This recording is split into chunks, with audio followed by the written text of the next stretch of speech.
Bismillahirrahmanirrahim. To the honorable judges, the timekeeper, my fellow friends, ladies and gentlemen, warm greetings to all of you. Assalamualaikum warahmatullahi wabarakatuh.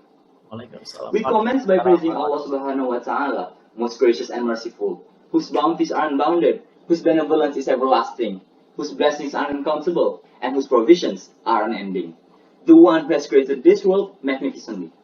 And we send our greetings and salutation to Khalilur Rahman, the master of mankind, the noble messenger, our beloved Prophet Muhammad, peace be upon him, along with his household, his companions, and his fellow followers until the end of time.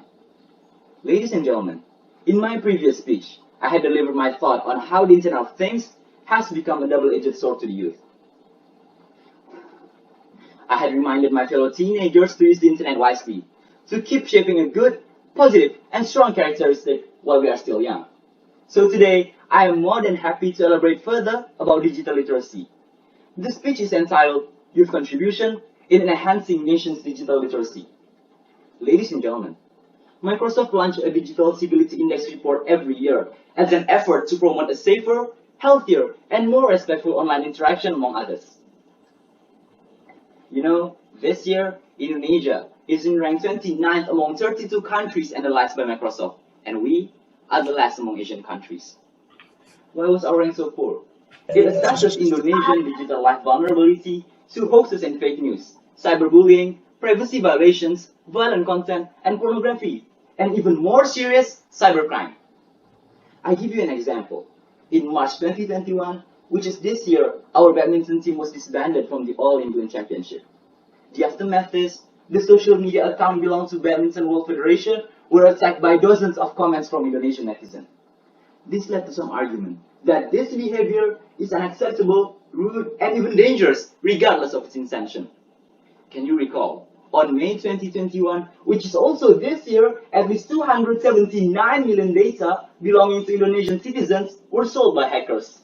And just last week, the personal information of the Indonesian president identity number was leaked in the internet.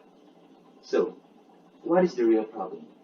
The key problem here is the lack of digital literacy, meaning that our ability in using the ICT was not good enough to find, evaluate, and create and communicate information, both cognitive and technical skills.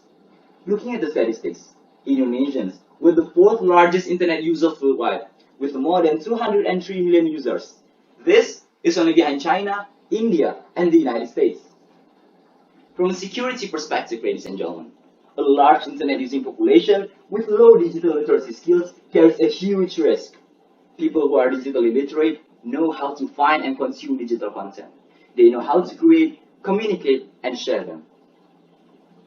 That person needs to have competency in critical thinking, collaboration, communication, creativity, safety awareness, and problem-solving skills.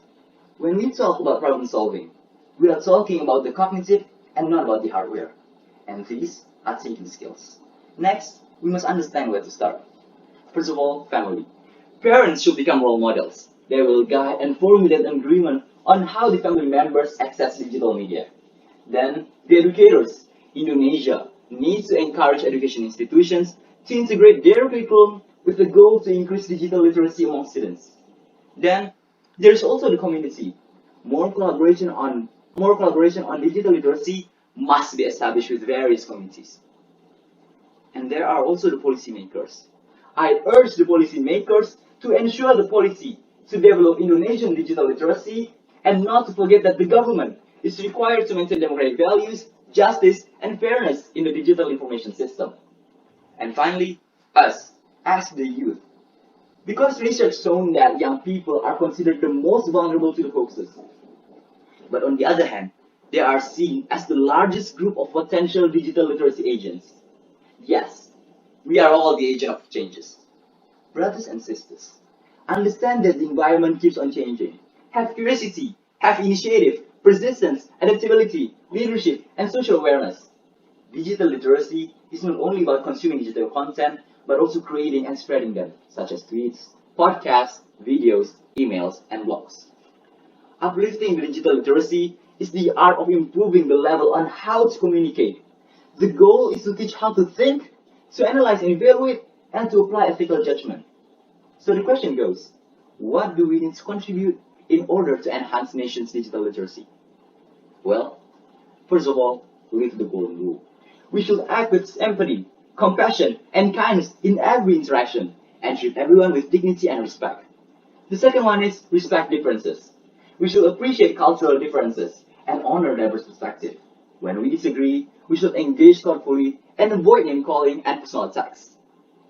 Next is the third one. Pause before replying.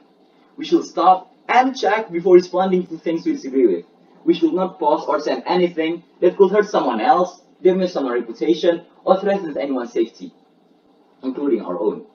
And last but not least, stand up for ourselves and others. We should tell someone if we feel unsafe and offer support to those who are targets of online abuse and cruelty. Ladies and gentlemen, we must embrace the challenge to be a leader in making the internet a better and safer place every day.